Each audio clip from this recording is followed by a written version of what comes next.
tapi hanya sekadar melewati begitu saja. Tapi hari ini kita ada untuk kita menikmati kebenaran firman Tuhan. Terima kasih untuk seksi Jejari, Tuhan memberkati, dan terus dalam pelayanan yang ada Tuhan pakai lebih dahsyat lagi ke depan. Bapak Ibu saudara-saudara yang kekasih di dalam Tuhan kita Yesus Kristus. Ada satu cerita seorang bapak dan ibu mempunyai 3 anak, sebetulnya 3 anak. Tapi satunya cowok dan 2 cewek. Kedua anak ini punya sifat yang berbeda. Ketika ayahnya menyuruh untuk melakukan sesuatu, anaknya katakan iya papa. Tetapi akhirnya dia tidak melakukannya.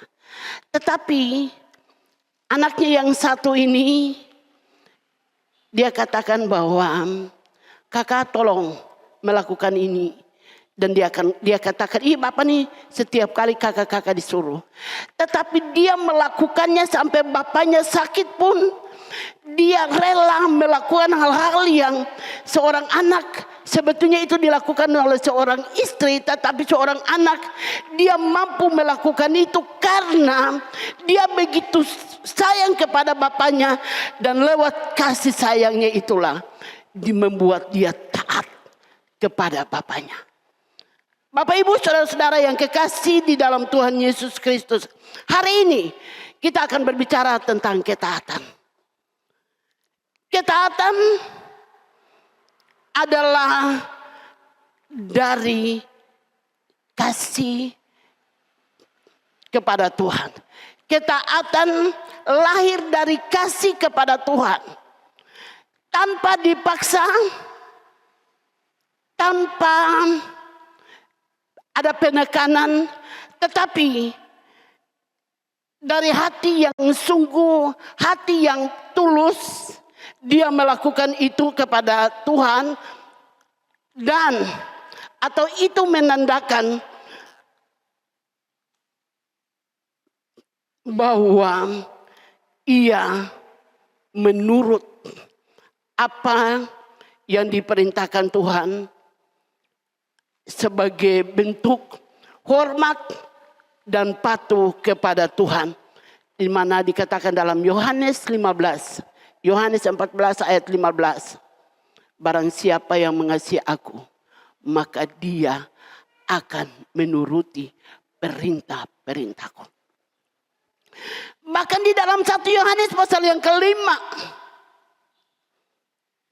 ayat yang ketiga, itu sangat jelas sekali. Bahwa barang siapa yang mengasihi aku, 1 Yohanes pasal yang ketiga, pasal yang kelima ayat yang ketiga. Sebab inilah kasih kepada Allah, yaitu bahwa kita menuruti perintah-perintahnya. Perintah-perintahnya itu tidak berat. Jadi topik kita hari ini tentang ketaatan. Yang menjadi ayat nats kita adalah di dalam Kejadian pasal yang ke-41. Kejadian 41.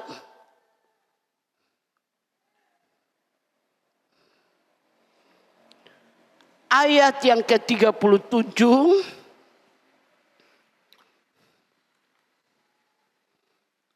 sampai ayat yang ke-41.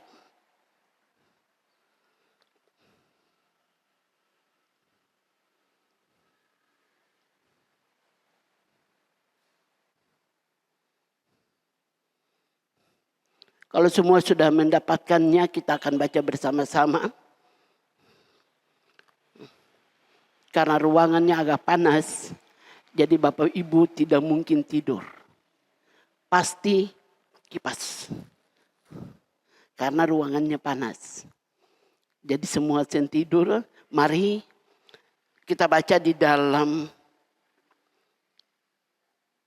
Kejadian 41 ayat 37 sampai ayat yang ke-41.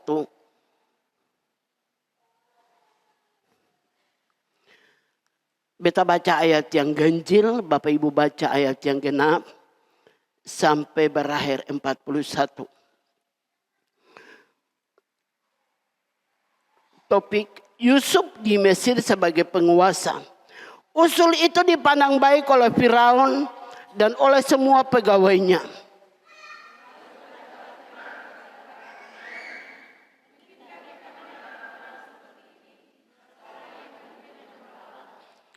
Kata Firaun kepada Yusuf, oleh karena Allah telah memberitahukan semuanya ini kepadamu, tidaklah ada orang yang demikian berakal budi dan bijaksana seperti engkau.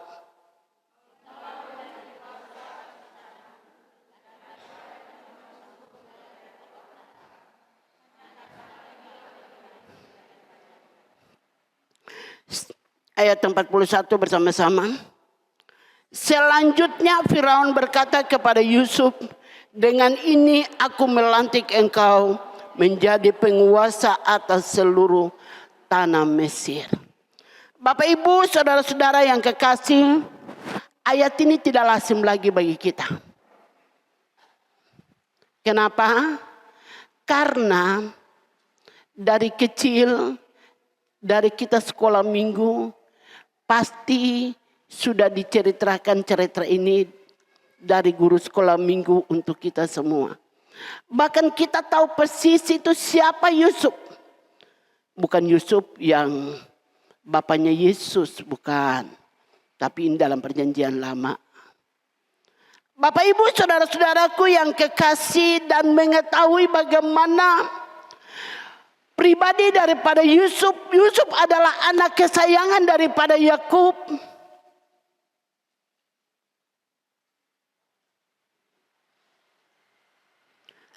Dan ia begitu taat kepada bapaknya. Karena dia sayang kepada bapaknya. Di antara ke-12 anak ini, Yusuflah yang paling disayang. Dia diberi jubah yang beda daripada kakak-kakaknya. Akhirnya kakak-kakaknya pasti iri kepada dia. Kalau di antara anak kita, kalau beta punya anak, di antara 3 anak ini,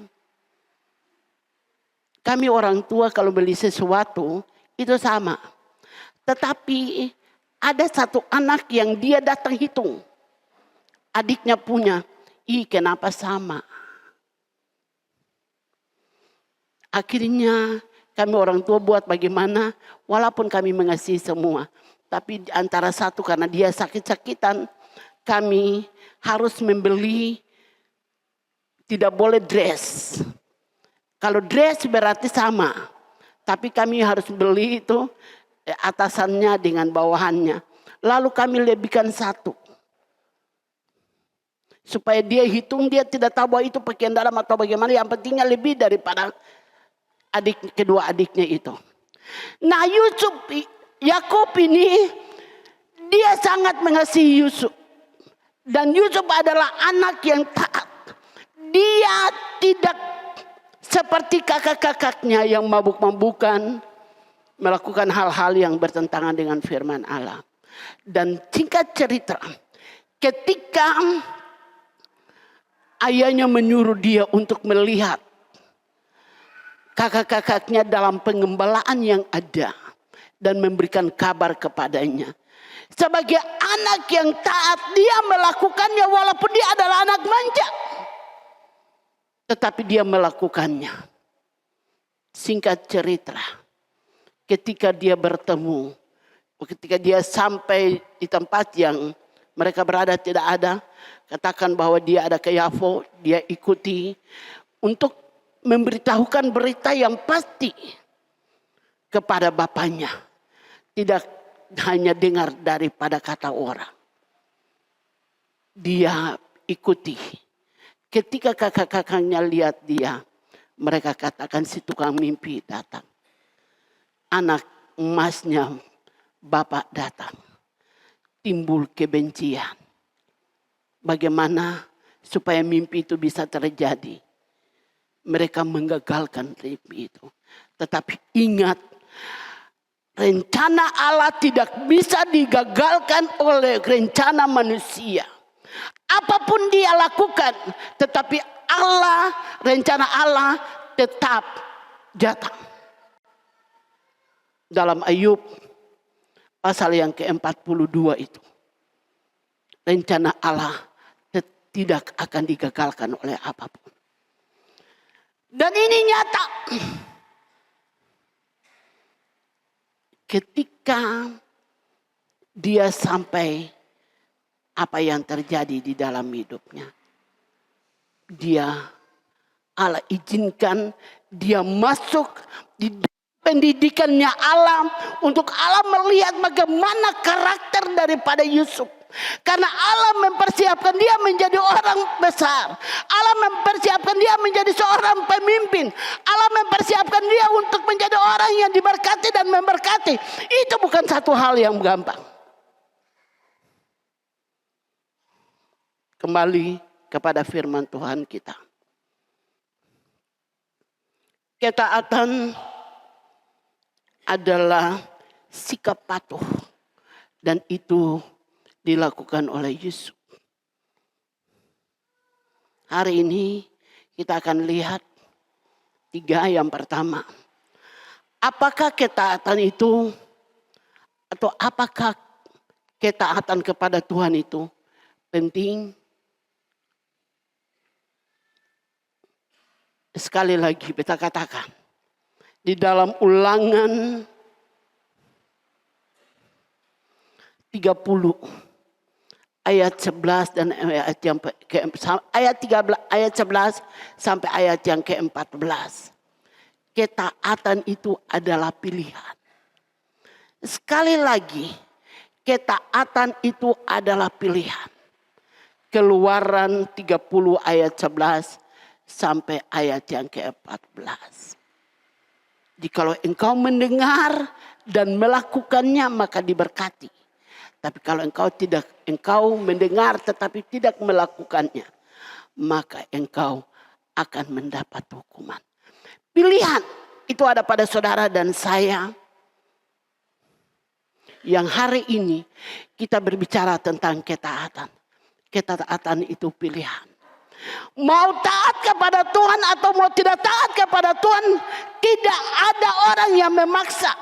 Gembala sidang pun tidak, walaupun dia memberitakan kebenaran firman Allah setiap saat, walaupun dia tanam lututnya di hadapan hadirat Allah untuk jemaat, tetapi dia tidak akan memaksa. Untuk saudara dan saya memilih kita mau taat atau tidak. Tetapi itu adalah pilihan saudara dan saya. Jika saudara dan saya mau diberkati, maka kita harus memilih ketaatan. Karena ini adalah rumus untuk saudara dan saya bertumbuh di dalam Dia dan kita diberkati. Berkat jasmani maupun berkat rohani kita akan dapatkannya. Jikalau saudara dan saya salah memilih dalam pertumbuhan kerohanian kita, dalam pengiringan kita kepada Tuhan, saudara dan saya salah memilih. Beta ini kan hak beta sendiri. Manusia diciptakan tidak untuk seperti robot yang ditindih tombolnya baru bergerak. Tetapi manusia diciptakan untuk memiliki hak untuk melakukan sesuatu. Dan itu adalah hak asasi saudara dan saya. Hari ini diperhadapkan bagi saudara dan saya tentang ketaatan. Bagaimana dengan kehidupan saudara dan saya? Apakah ketaatan kepada Tuhan itu penting? Jikalau saudara dan saya katakan ya, maka kita akan melihat bagaimana orang-orang yang taat kepada Tuhan. Nuh adalah orang yang saleh, jujur dan takut kepada Tuhan.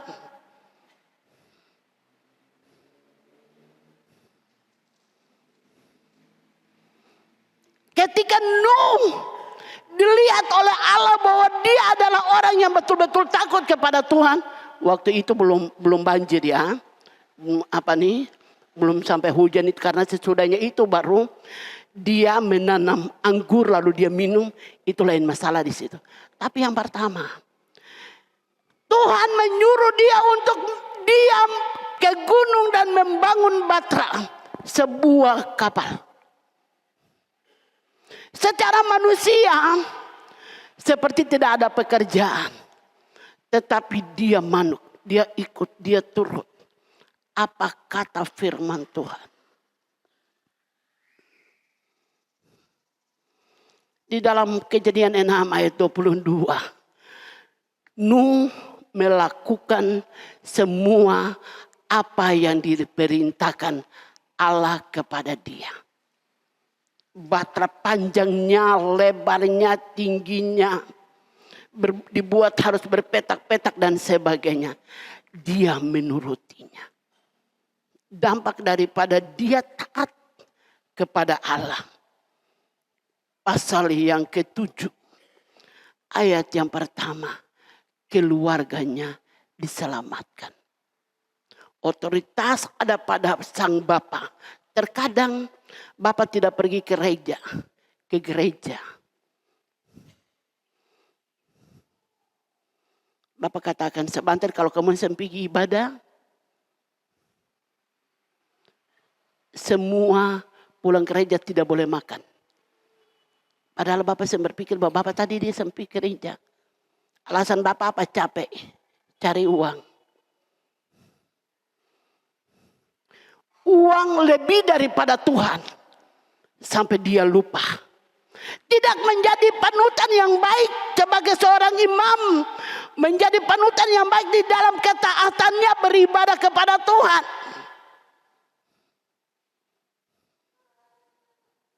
Tidak mendengarkan perintah Tuhan. Kalau di sini sengaja, mangkali di watatiri saja ke apa ya. Bersyukur kalau Bapak Ibu punya anak dan menggendong anaknya. Tidak menggendong ayam toh. Ya puji Tuhan. Tuhan berkati.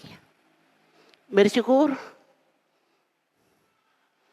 Bapak Ibu punya uang. Tapi saya beli rokok toh. Puji Tuhan, Tuhan berkati. Bersyukur bukan Bapak Ibu, Bapak-bapak. Punya uang, saya beli Shopee toh. Bapak Ibu beta tahu persis kalau beta punya mat dalam keadaan seperti itu. Beta duduk berdiri. Selamat malam. Oma beta lewat malam. Beta jawab malam. Dia terus. Beta langsung bilang, waduh sudah tiling ini. Orang yang taat kepada Tuhan adalah orang yang mengasihi Tuhan. Dan orang yang mengasihi Tuhan, Yohanes 14 ayat yang ke-15. Dikatakan bahwa dia menuruti perintah-perintahnya. Dalam 1 Yohanes pasal yang ke-5 ayat yang ke-3 tadi, perintah-perintah itu tidak berat. Tidak jauh di seberang lautan sana lalu datang minta. Ibu Gembala beta minta otomu dulu untuk aku pergi mengambil firman Tuhan di sana. Firman Tuhan tidak ada di udara. Sehingga pergi bayar pesawat untuk mengambilnya. Tidak. Ada di mulut saudara dan saya. Tinggal yang pilih, engkau memilih yang taat atau tidak. Oleh sebab itu Bapak Ibu Saudara-saudara yang kekasih. Kita melihat Nuh. Walaupun harga daripada ketaatan itu dia alami. Tetapi dia melakukannya itu. Abraham. Ayat-ayat ini tidak lazim lagi. Abraham. Ketika Tuhan katakan kepada dia.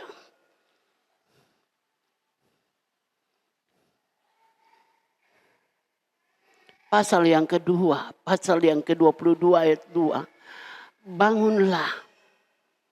Dan persembahkanlah. Bawalah Ishak dan persembahkanlah dia kepadaku sebagai korban persembahan. Apakah Abraham sebagai seorang bapa?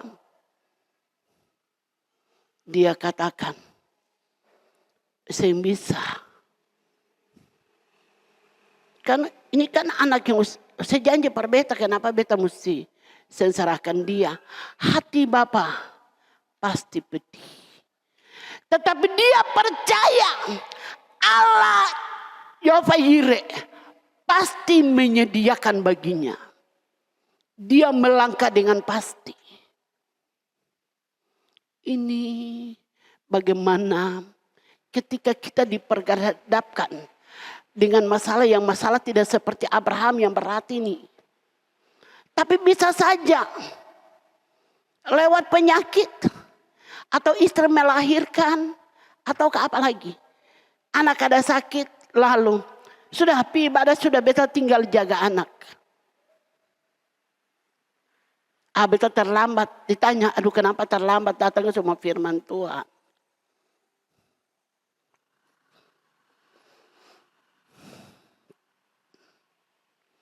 Barang tadi, beta masa air perbini mandi dulu. Atau suami mandi dulu. Atau sampai banyak. 1001 macam alasan. Abraham karena taat kepada Tuhan walaupun itu berat bagi dia. Sakit secara jasmani. Tetapi dia turut. Dia melakukannya. Kejadian pasal yang ke-22 ayat yang ke-9 coba kita baca.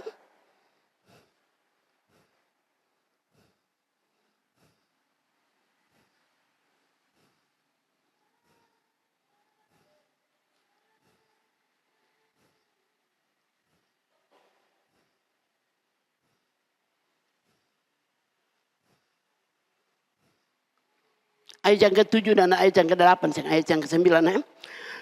Lalu berkatalah Ishak kepada Abraham, ayahnya Bapa. Sahut Abraham, ya anakku, bertanyalah ia di sini. Di sini sudah ada api dan kayu. Tetapi di manakah anak domba untuk korban bakaran itu?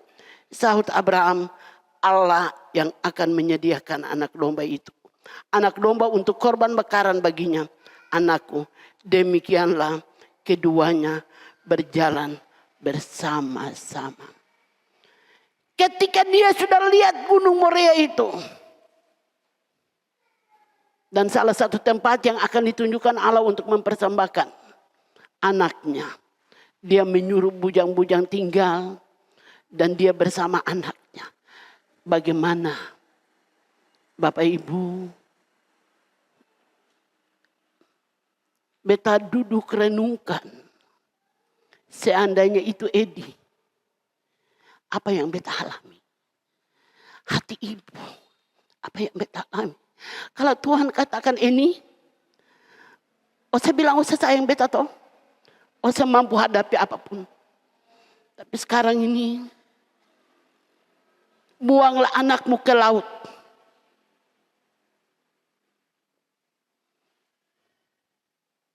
Dan beta katakan, mari nak, apa yang akan terjadi? Langkah ini tidak seringan aku datang di tempat ini.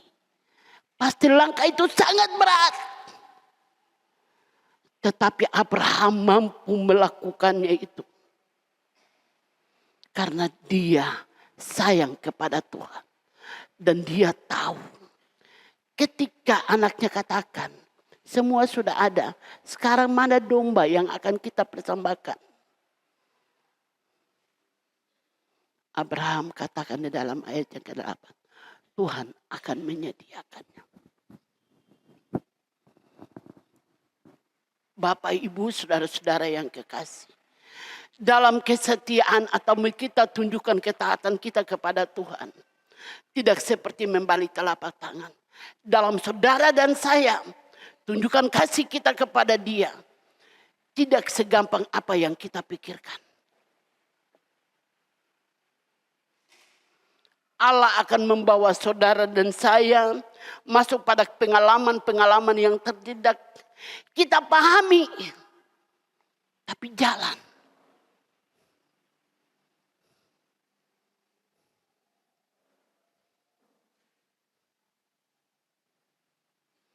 Yehova Yire itu akan nyata. Allah akan menyediakan semuanya bagi saudara dan saya. Abraham tidak goyah imannya.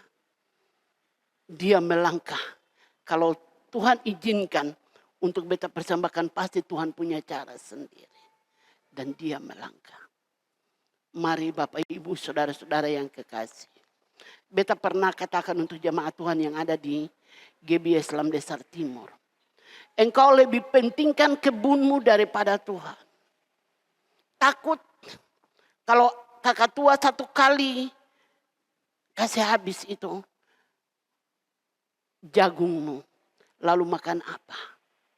Beta katakan pada dia, jemaat Tuhan di sana. Allah yang akan menyediakan semuanya. Melangkah dengan pasti.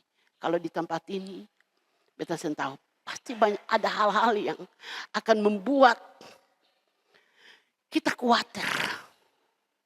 Tetapi mari, tidak ada yang mustahil bagi dia. Allah sanggup menyediakan bagi Abraham. Sehingga Abraham kagum akan karya Allah. Dia sudah ambil pisaunya untuk mau bunuh anaknya. Anaknya sudah taruh di atas mezbah.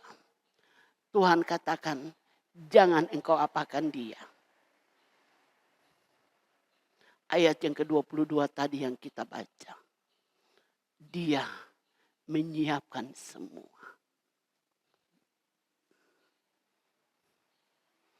Dalam Filipi pasal yang kedua ayat yang ke-8. Dalam keadaannya sebagai manusia, ia merelakan anaknya. Demi saudara dan saya. Yesus taat. Bagaimana dengan kita? Ketaatan kita. Kita samakan dengan hal-hal duniawi ini. Mari di pagi hari ini. Pandang sekelilingmu dan lihat keadaan dunia sekarang ini. Jikalau saudara dan saya tidak dibekali berulang-ulang kali menikmati firman Allah, masa bodoh dengan Tuhan, maka jangan sampai kepada ketaatan kita diuji. Tetapi hal yang sepele saja tentang makan minum kita, paling gampang menyangkal Yesus. Ada satu cerita beta punya anak perempuan.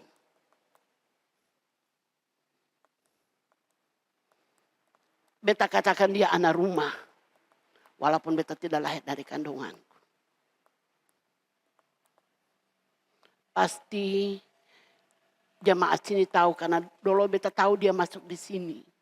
Ternyata beta tanya Ibu Gembala, Ibu Ivon dia udah beta tanya. Mereka jawab, ada nama itu.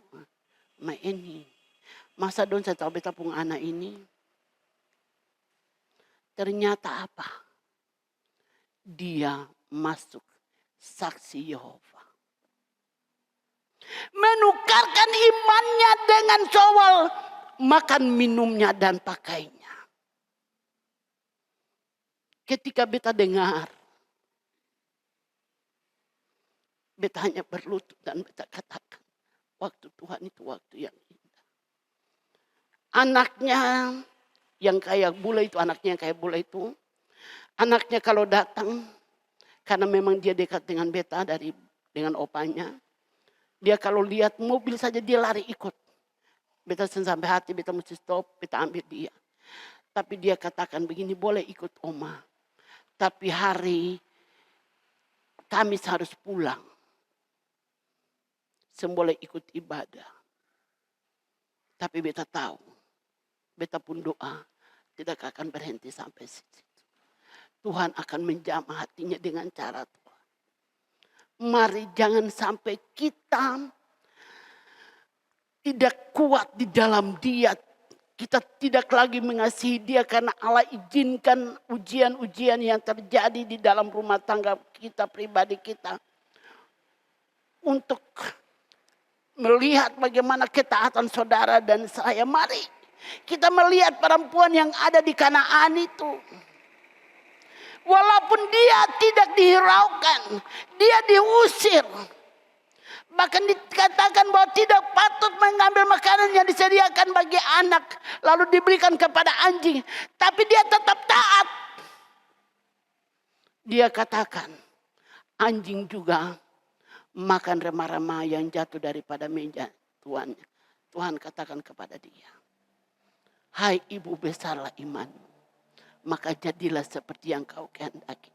Ingat, Tuhan lebih besar daripada pakaian, Tuhan lebih besar daripada makanan, Tuhan lebih besar dari segala-galanya. Bapak Ibu, waktu beta menikah, beta beli beras 3 kilo. Beras itu tidak pernah habis. Sampai banjir di Watatiri, baru terakhirnya ada di gumbang beras itu, beta bawa ke rumah tingkat. Lalu kebiasaan keluarga Payan harus memberikan, kalau membuka beras harus diberikan ke hamba Tuhan. Lalu beta berkatakan bahwa kan memberikan, beta taruh di mana? Beta ada di rumah ini, cukup beta datang berdoa di akang. Dari situlah baru beta pulang ke beta rumah, baru beta beli beras. Tuhan siapkan semua, Tuhan tahu keberadaan kita. Yang kedua, jadi ketaatan itu sangat penting. Kalau kita taat kepada Dia, Tuhan bikin lebih daripada apa yang kita lakukan untuk Dia. Yang kedua, harga daripada sebuah ketaatan. Harga dari sebuah ketaatan. Kita melihat 3 orang pemuda yang mereka ditawan di Babel. Nebukadnezar membuat patung yang sekian hasta tingginya, dan disuruh semua ketika mendengar semua bunyi-bunyian harus menyembah, sujud menyembah kepada patung itu. Tetapi ketiga pemuda yang berada di tawanan Babel, mereka tetap taat kepada Allah Israel, Allah mereka. Mereka tidak menyembah kepada patung itu. Mereka tidak sujud menyembahnya. Dan dampaknya mereka harus dimasukkan ke dalam perapian yang menyala. Harga sebuah ketaatan. Dalam kita taat kepada Dia, tidak selamanya doa kita dijawab oleh Tuhan. Tidak selamanya kita diberkati oleh Tuhan. Oh, beta masuk gereja ini, gereja tepuk tangan. Karena beta mau diberkati oleh Tuhan. Karena pendeta-pendeta tepuk tangan ini doanya sangat manjur. Ketika anak sakit, dipanggil pendeta tepuk tangan. Datang begini, anak bukan sembuh tapi mati. Apa yang kita harus lakukan? Karena kita tepuk tangan. Saya perlu lagi untuk panggil pendeta tepuk tangan. Katong sendiri yang tepuk tangan, katong berdoa sendiri. Kuasa itu diberi untuk semua orang. Itu kuasa itu berkat ilahi daripada Allah kepada saudara dan saya. Beta sing khotbah tentang itu ya. Dan apa yang terjadi ketika hal itu terjadi, salahkan Tuhan? Allah membiarkan saudara dan saya masuk ke zona itu? Atau tiba-tiba usaha yang begitu maju tiba-tiba nol. Bandingkan orang yang sudah diberkati yang pegang uang banyak tiba-tiba. Kalau kayak beta ini, beta santai saja. Mau ada uang kan sengaja ada uang. Memang dari dulu beta sengaja ada uang. Buat apa beta pikiran? Beta sampai pernah pikir. Bapak Ibu sampai pernah tahu. Bapak Ibu cuma lihat, wih itu Ibu Pendeta punya auto Avanza. Auto ini. Lalu saya tahu kata ada utang di bank sih. Tapi tetap senyum mau makan, apalagi dia badan besar begini. Orang pikiran itu kan badan semungkin besar kayak beta. Beta orangnya santai. Apalagi laki sengaja yang dolo-dolonya itu. Sengaja uang mau pergi di supermarket. Ambil sampai sentau diri. Datang bayar begini, yang ada di dompet ini kurang. Bapak tolong dong. Kalau Bapak seng kasih uang, diam sekali dalam otot sampai di rumah, sampai besok pun diam. Tapi sekarang mau diam bersapa? Coba, mau diam bersapa? Mau diam per Tuhan Yesus? Lebih baik lagi, Tuhan Yesus bilang bagus. Allah izinkan saudara masuk dalam zona yang tidak nyaman. Apa yang kita lakukan? Itu dampak daripada ketaatanmu kepada Tuhan. Harga yang perlu harus dibayar. Bagaimana dengan kehidupan saudara dan saya? Ketika Sadrak, Mesak dan Abednego dimasukkan di dalam perapian yang menyala, walaupun dia tahu bahwa harganya akan dia bayar, dia akan masuk di dalam itu walaupun dia disayang. Tetapi karena ketaatannya, dia masuk di dalamnya. Dan apa yang terjadi? Bukan lagi 3 orang yang masuk di dalam perapian. Yang masuknya 3, tetapi di dalamnya 4. Seperti kalau dilihat 3 orang cewek cantik di depan bapak-bapak mata merah. Karena melihat bukan 3 lagi, 4. Bukan 4 lagi, 5. Wih. Tapi orang yang ada di dalam Tuhan, dia tetap taat kepada Tuhan. Sadrak, Mesak, Abednego. Anak muda sekarang ini bisa menukar imannya dengan hanya seorang laki-laki yang kerjanya di bank. Bulan baru terima. Kok saya bisa tukar Tuhan Yesus? Ataukah seorang laki-laki muda Nasrani tepuk tangan, tukarkan imannya dengan cewek yang cantik. Karena punya perusahaan. Lalu STH-nya tidak dilupakan. Tidak dikasih keluar, tetap ada supaya orang tahu ini teologi. Sarjana teologi. Tapi menyangkal Yesus. Merasa bangga dengan kekurangan yang ada. Tapi tahukah Anda? Ketika Allah izinkan engkau untuk masuk dalam harga daripada ketaatanmu, engkau tidak setia kepada Tuhan, maka dampaknya itu akan sangat bahaya di dalam hidup. Beta kasih tahu untuk beta pun anak seorang pemuda. Dia tentara. Setiap sampai hari ini, mama dan papanya takut karena kalau bilang untuk makan babi saja, dia bongkar kulkas, dia hancurkan rumah, kursi-kursi yang dorang buat itu dia buang ke sana kemari. Tapi beta bilang kapan saya naik mimbar untuk melayani? Oh saya ingat dulu saya pelayanan toh. Beta tunggu besok. Iya Oma. Besok beta berdiri di muka gereja padahal Bapak Ibu tahu beta ini saya bisa di muka gereja. Beta dah masuk itu langsung duduk di atas dan sembagara. Beta tunggu. Dia datang. Ketemu lagi beta tanya. Beta bilang ingat Anda meterai yang Allah tetap lihat bahwa engkau adalah milik Allah.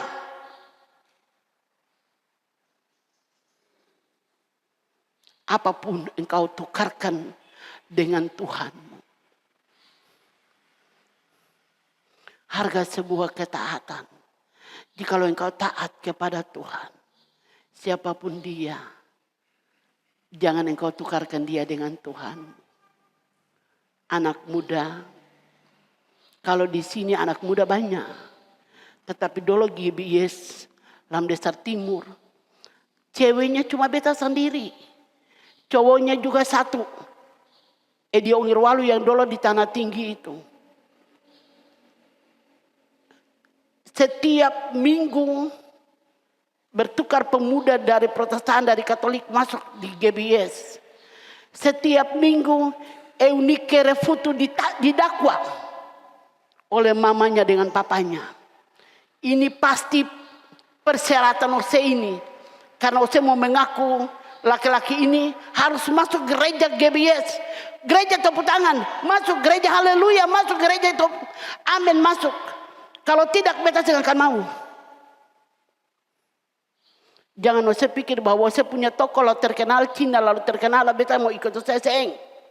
Biar beta nih gadis desa bakar batu tapi seng. Beta tunjukkan beta punya ketaatan, kesetiaan. Bagaimana pemuda remaja yang ada di tempat ini kawin pindah gereja, gampang sekali. Ingat ada tanda meterai Allah. Yang Allah sudah meteraikan siapapun dia tidak akan menghapusnya. Sadrak, Mesak, Abednego menyadari itu. Sehingga walaupun mereka ada di tempat tawanan. Tetapi mereka tidak mengikuti apa perintah raja. Mereka tetap pertahankan. Mereka katakan walaupun Allah kami tidak menyelamatkan kami. Ya Tuanku Raja akan melihatnya. Harga sebuah ketaatan. Percaya Tuhan tidak akan membiarkan kita. Yusuf yang kita sudah baca tadi, apa yang dia alami, harga sebuah ketaatan. Dia taat kepada bapaknya dan taat kepada Tuhan. Ketika dia masukkan di dalam penjara, di dalam perigi, dia tidak mengeluh. Dia diangkat, dia dijual kepada orang Midian. Dia diterima sampai dia dijual di Potifar. Dia tidak menolak. Dia ikut. Dia tidak katakan bahwa kakak, ya udah tolonglah beta jual. Kakak Ruben tolong beta jual, masa kamu sampai hati. Tidak. Dia menerima ketaatan. Dia taat menjalankannya. Bapak Ibu ingat dunia sekarang ini. Ada waktu tertentu. Sesama kita bisa mengkhianati kita. Tetapi Tuhan tidak pernah membiarkan saudara dan saya. Bahkan sesama pelayanan bisa. Tapi kalau engkau mengerti kebenaran Allah. Engkau tahu Allah mengangkat dia untuk menguji ketaatanmu. Bukan untuk membencimu. Tetapi Allah mengangkat dia untuk menguji ketaatanmu kepadanya. Yudas, bukankah Yesus sudah tahu bahwa nanti di kelak dia menyangkal dia? Tapi kenapa dia harus dipilih? Cuma Yudas yang salah jalan. Dia bunuh diri sekali kalau dia kayak dan Petrus saja. Berarti keselamatan dan ke-12 Rasul itu tetap ada. Tapi karena dia salah jalan. Mari apapun yang engkau alami. Tuhan menghargai itu. Tuhan tahu kekuatanmu sampai di mana. Tapi kalau engkau mengalami kegagalan atau engkau gagal di dalam pengiringanmu kepada Tuhan, jangan pasrah dengan keadaanmu. Bangkit dari itu dan kembali mencari Tuhan. Tuhan tetap bersedia menerima engkau. Dan bagian terakhir, sudah berapa menit ini? Beta baca saja. Dampak dari ketidaktaatan kepada Tuhan, Saul. Ketika Tuhan katakan kepada dia dilantik, dia diurapi menjadi raja. Tuhan katakan kepada dia, tumpaslah semua orang-orang Amalek. Karena mereka tidak menunjukkan kasihnya kepada orang Israel. Tetapi apa yang terjadi? Dia memang bunuh semua. Tapi Raja Agag tidak. Semua domba-domba yang bagus dengan tujuan bahwa sebagai satu nanti kita persembahkan kepada Tuhan. Tuhan tidak lihat apa yang engkau inginkan. Engkau mau buat itu. Tapi Tuhan tahu. Dan Tuhan tuntut ketaatanmu. Dan jika engkau tidak taat, maka dampak. Saul tidak taat. Dia punya kepemimpinan dicabut daripada dia. Yunus adalah orang yang tidak taat kepada perintah Tuhan. Bagaimana dengan saudara dan saya? Sudahkah kita taat mengiring kepada dia? Ketaatan itu adalah kasih. Bukti kasih kita kepada dia.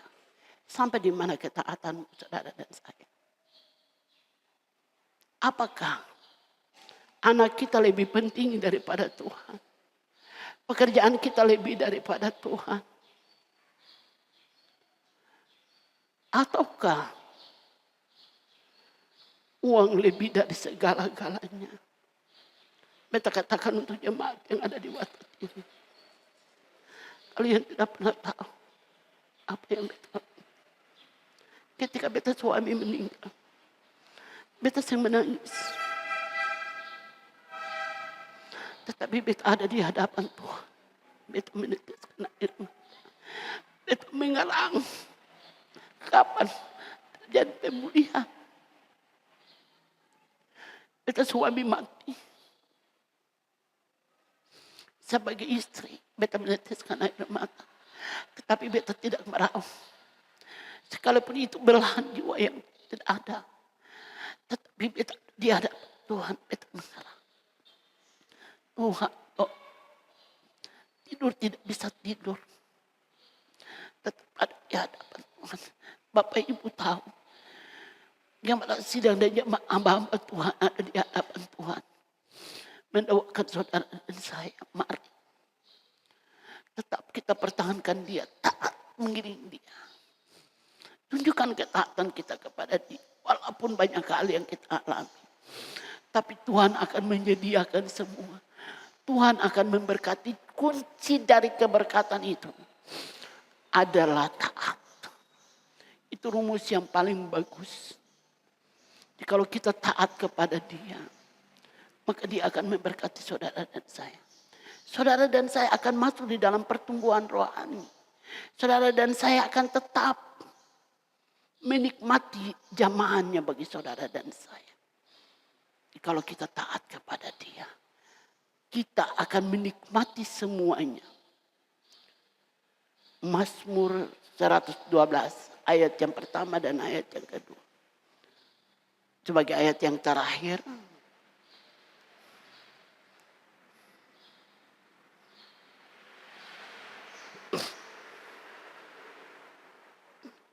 Haleluya, berbahagialah orang yang takut akan Tuhan, yang sangat suka kepada segala perintahnya. Anak cucunya akan perkasa di bumi. Angkatan orang benar akan diberkati. Pegang janji firman Tuhan ini. Jangan hanya berdoa berkat saja lalu ketong angkat tangan, lalu ketong diberkati. Tapi ingat, angkatan orang benar, anak cucunya akan diberkati. Samuel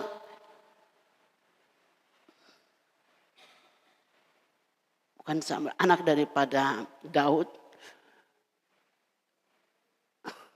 Anak daripada Daud siapa? Anak daripada Daud. Yang jadi raja Salomo. Salomo diberkati karena bapaknya Daud. Yusuf diberkati karena bapaknya Yakub. Ishak diberkati karena bapaknya Abraham. Jikalau saudara dan saya tunjukkan ketaatanmu itu, lakukannya dengan setia, anak cucumu akan perkasa di bumi. Anak cucumu akan diberkati. Orang akan lihat, weh, ini diberkati karena bapaknya Yohanes. Bukan namanya Yohanes, tetapi kesetiaannya kepada Tuhan. Kalau beta pun Bapa, biar orang datang kasih keluar biji mata lain, dia sang marah. Untuk beta pribadi tidak sama seperti Bapa. Jangankan seperti Tuhan Yesus, beta pun Bapa. Anaknya marah pun dia senyum. Memang kalau untuk beta paling takut kalau beta marah beta Bapa. Tetapi seorang tua yang taat kepada Tuhan, anaknya akan tetap diberkati terus. pujian daripada kaum bapa. Pohon yang ditanam di tepi aliran sungai akan tetap diberkati. Karena bapaknya terus, maka firman Tuhan dikatakan dalam Mazmur bahwa anak-anaknya seperti tunas pohon zaitun di sekeliling meja tetap subur terus dan menghasilkan buah. Puji Tuhan, firman Tuhan sampai di sini.